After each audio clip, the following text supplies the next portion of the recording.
COVID-19. I'm sure all of you are sick of this, as indeed I am, but I'm hoping that this particular video will be a little bit different in the sense that it is talking about prevention, and hopefully it is going to help.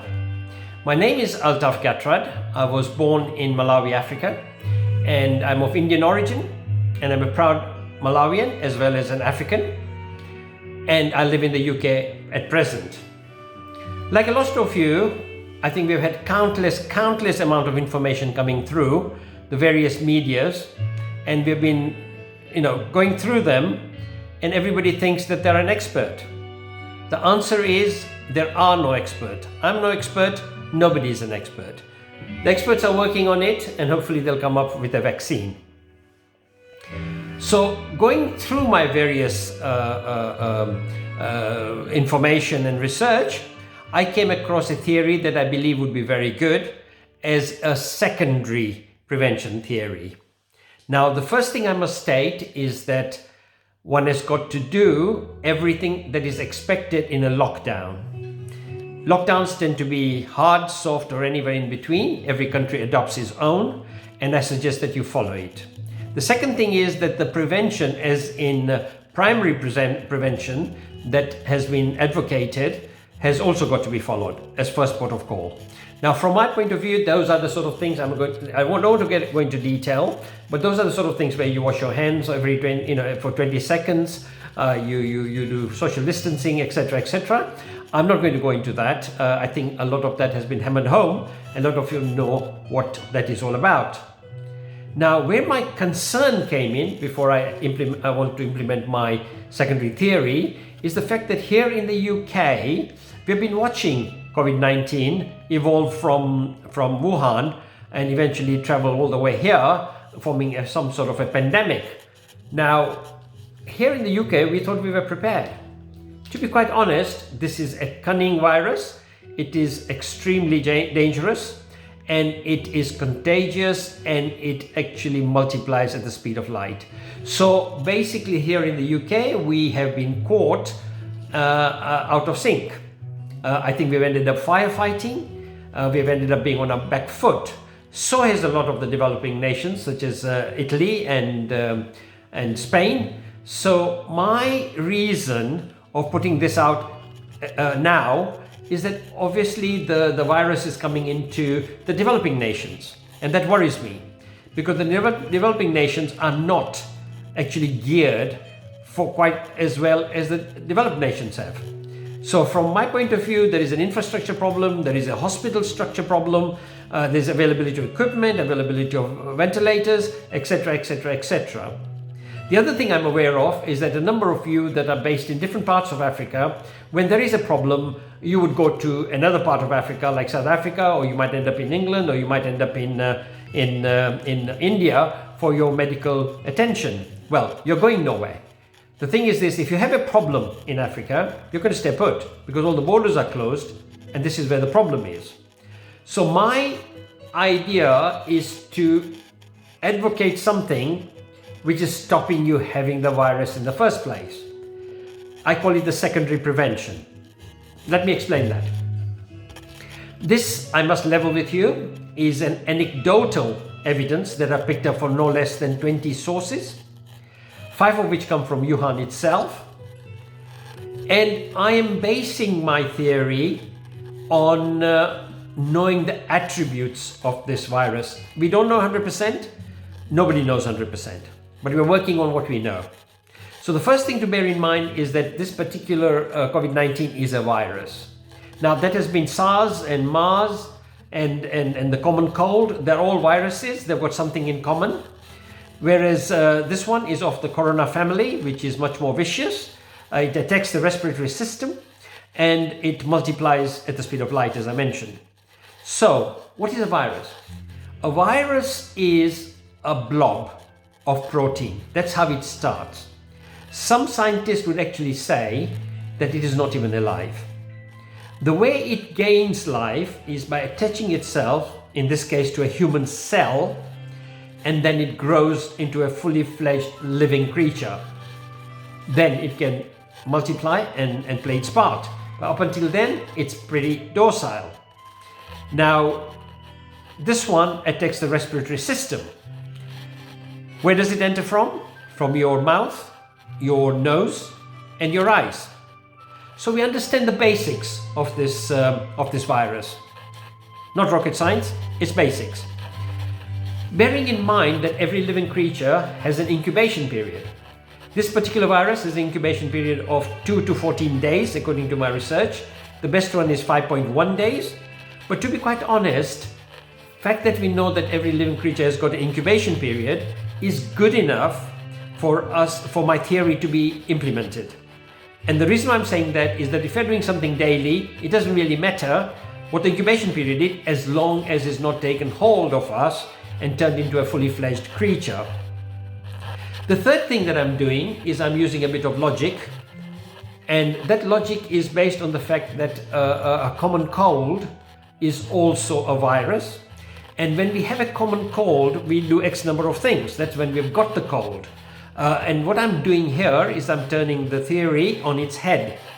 What we are doing is we are implementing the procedures that I'm about to tell you now on a daily basis, so that we are actually doing this prior to having any symptoms of any description whatsoever. So that's the three-base theory: knowing the virus, knowing the incubation period, and then trying to do something we do for viruses and the incubation period anyway. Now, my procedure is quite simple. What I'm advocating is the fact that we for 20 minutes in the morning and 20 minutes in the evening, we do a steam inhalation. The way this would be done is you take eucalyptus drops, or we take wicks, we put it into very hot boiling water in a bowl, we stir it all up, we cover ourselves with a towel, and we breathe that in, trying to keep our eyes open as well. We want to breathe and do this quite diligently, quite properly, with proper assertiveness, so that we are trying to cleanse the respiratory system the best we can. That's in the morning, that's in the evening, we carry that out. For those that do not have the bits that I'm talking about, you can use pure steam, that will be fine. And my brothers in Africa, they are quite versatile and resourceful. They use the blue gum tree and use the leaves from the blue gum tree and boil that, which is eucalyptus anyway, and you inhale that. Perfect, it works. Please do it. Idea is basically to get that respiratory system as clean as possible by inhalation. The second thing I'm advocating is gargling.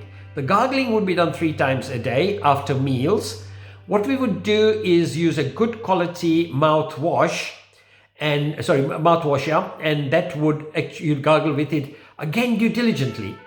We are just going to assume there's something there and we want to shift it, so we do it properly. Now, that is if with a mouthwash, but if you don't have a mouthwash, you could actually use hot water and salt. That works, it's quite effective. And if you want to make it even better, then you can use turmeric. So add that to the whole concoction if you don't have the mouthwash. And again, do diligently, please work it all through and make it as though you're doing the best you can, etc. The third thing that I'm advocating is at night, as you go to lie down, what you would do is use a nasal spray. The nasal spray, you stick it up your nostrils, a couple of sprays on each nostril, and then you suck it in as much as you possibly can. Once you've done that, wait for a few minutes, and then take an inhaler, Vicks inhaler or any other inhaler, and you suck that in deeply as you can, building it up into your system. If you do it properly, you will realize that after a few seconds, there'll be a lot of mucus coming out. Even though you didn't feel like you had any runny nose or any mucus, you'll feel the mucus coming out. And that is quite important, because the mucus is the place where the virus multiplies. You probably noticed when they do a test on COVID-19, they do stick a stick with some cotton wool, they put it up your nose to establish whether you've got COVID-19. Well, we're trying to keep that sinus clear by doing what we are talking about. So again, 3 things that we actually do: inhalation, gargle, coupled with the Sinex, and we're keeping the respiratory system totally and utterly clean. So what are we actually trying to establish? What we're trying to do is, what I mentioned earlier on, we are trying for the respiratory system to be impeccably clean. Secondly, if the virus has entered but not had its incubation period, it's very light, it'll get shifted and out it goes in what I've just suggested. So what we are trying to do, if you do it daily and the incubation period is 2 days to whatever it is, you don't let the virus take hold to become, excuse me, to become a solid living creature. If you can manage to do that, it will not have a life and it will not multiply and will not get hold of you.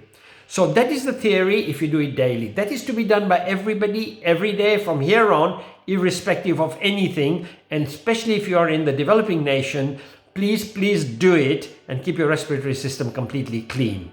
Now, I believe to the best of my knowledge and belief that this is a very good system. I've looked at everything to see whether there are any flaws in it. I cannot see any. And it does make sense that we are trying to keep something clean and tidy and not letting the virus take hold. All that does make sense, but you do it daily. Now, I don't have an agenda. I'm not interested in my name.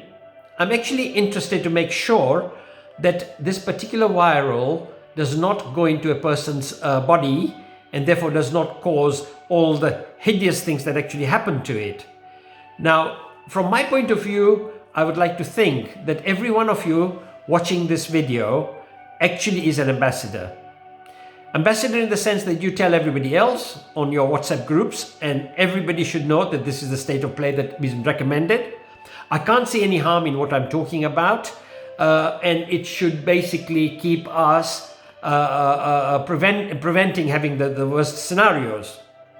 I would like you, if you believe in what I've just said, to put it onto your Facebook, your Twitter, just put it on every social media you can think of, because I want this one to go viral, because I believe it'll do good, and it'll do a lot of good to very poor people who are otherwise not got all the means, and people that cannot afford hospitals, and people in the developing nations where hospitals will not be able to cater for them, as I mentioned earlier on.